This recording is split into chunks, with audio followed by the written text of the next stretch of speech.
The High Republic era has introduced a wealth of content into Star Wars, with tons of new Jedi, new events, new planets, and new enemies. Among all of this stuff is also some of the weirdest additions in all of Star Wars canon. Today, I'm looking at 3 weird High Republic characters from Strange Species. I've separated them into solid, liquid, and gas, as weirdly enough, the 3 of them cover the 3 states of matter, kind of loosely. First up is solid. Obviously, most creatures are solid, but this guy takes the cake for solidness. Of course, I'm looking at Geode. You may already be familiar with him, as he made the rounds online when he was introduced, for being so bizarre. But if you're not familiar with him, here's a rundown. Geode was a 1.73 meter or 5'8" tall male Vincian navigator of the starship vessel, and as you would have already noticed, he's basically just a slab of dark grey flinty flaky rock. No eyes, no mouth, no ears, no nose, just rock. However, his species, Vincians, only looked like rocks and weren't literally just boulders.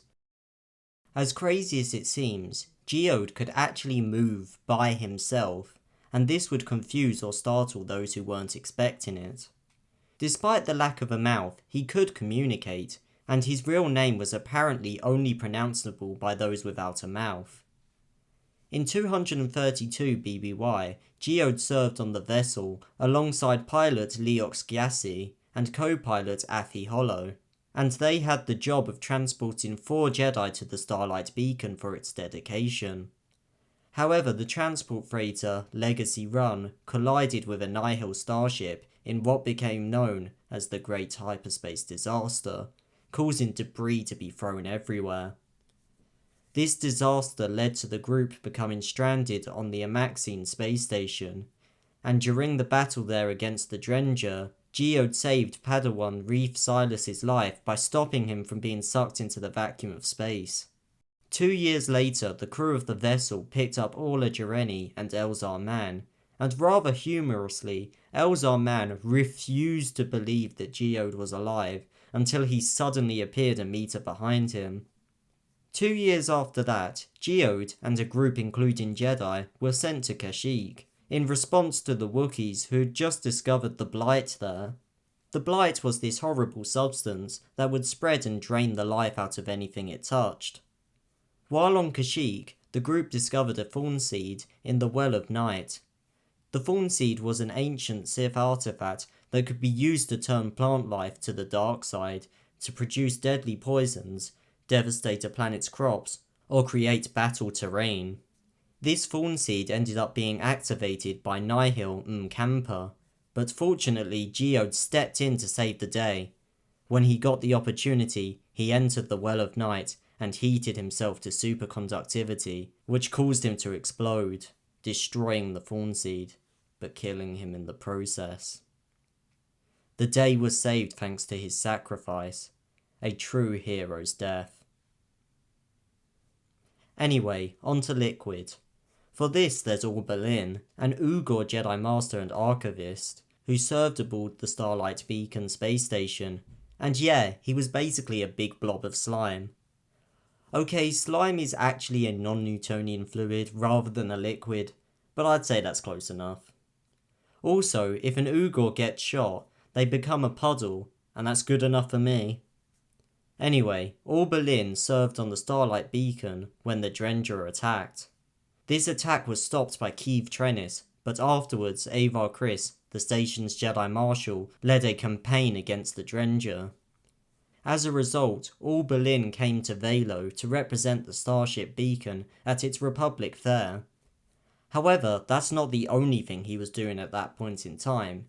You see, OrbaLin had the remarkable ability to duplicate himself, although doing this repeatedly wasn't exactly healthy.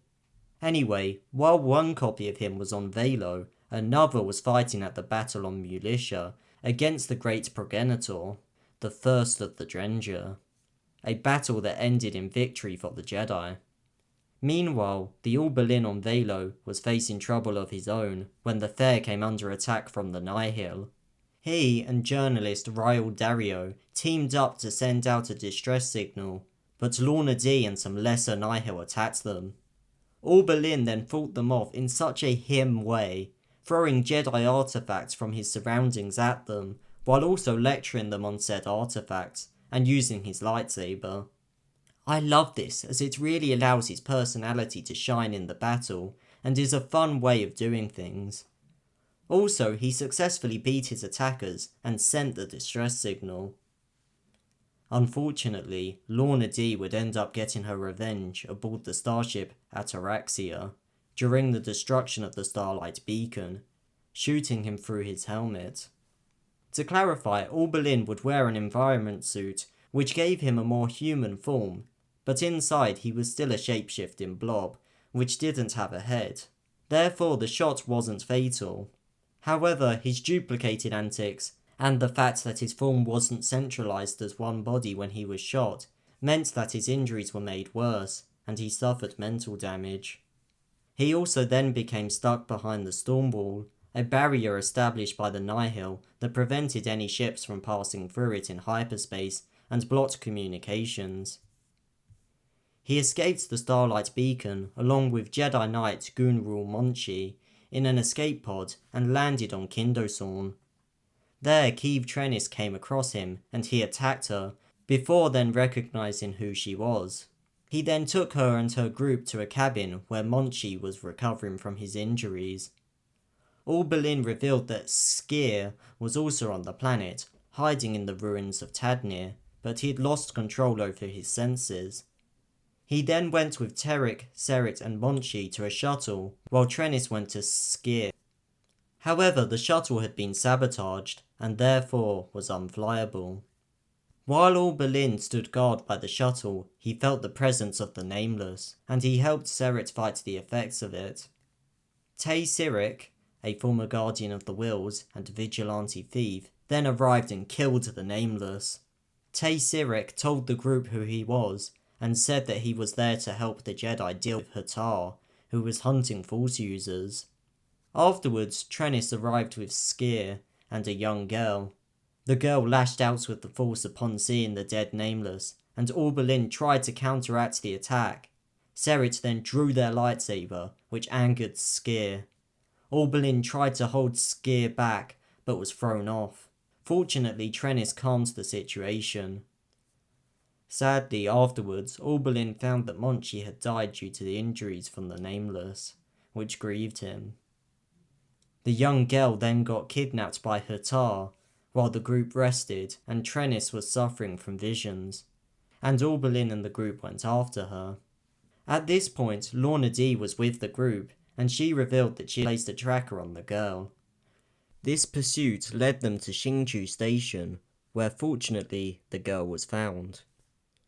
From here, OrbaLin then accompanied Lorna D to the Ataraxia to make sure that she wouldn't try to steal it. OrbaLin and crew later made their way to a hidden Nihil base in an asteroid field, where he went off with Trennis in an attempt to locate Bulan, a Nihil who led the Children of the Storm. The Children of the Storm were a group of former Force sensitives who Bulan had experimented on, and they would capture more Force users for him to experiment on. At this point in time, OrbaLin was being overwhelmed by the effect of the Nameless, but he continued on. Him and Trennis came across Bulan experimenting on Skier. OrbaLin was attacked by the Nameless, while Keeve rescued Skier, and once Skier was free, he took a control headset from Bulan and ordered the Nameless to stop, saving OrbaLin. Later, OrbaLin got on the Geode, a long-beam cruiser, which was part of the Stormwall defense fleet. While there, he duplicated himself, with one copy scanning the Stormwall on the flight deck, while the other greeted Trennis in a hangar bay. While OrbaLin was monitoring the Stormwall, it suddenly disappeared. The fleet then flew to Naboo, where OrbaLin piloted 2 ships for the defense of the fleet. Afterwards he travelled to Eriadu, where he duplicated himself many times to fly in many fighters. In the fighting with the Nihil there, multiple copies of OrbaLin were killed, and as a result, OrbaLin collapsed and needed rescue. Fortunately, Jedi Adan Yaluk was sent to recover him by Skir. And that's all I've got for OrbaLin at the moment. Now I understand there was a lot there, so that may have been a little confusing, but I hope to come back to OrbaLin in the future for a video of his own, so that I can have plenty of time to explore the story deeper, and explain different aspects surrounding the events, because I do really like this character. Finally, there's Nubarron, who is gas. Well, they look like they're a gas.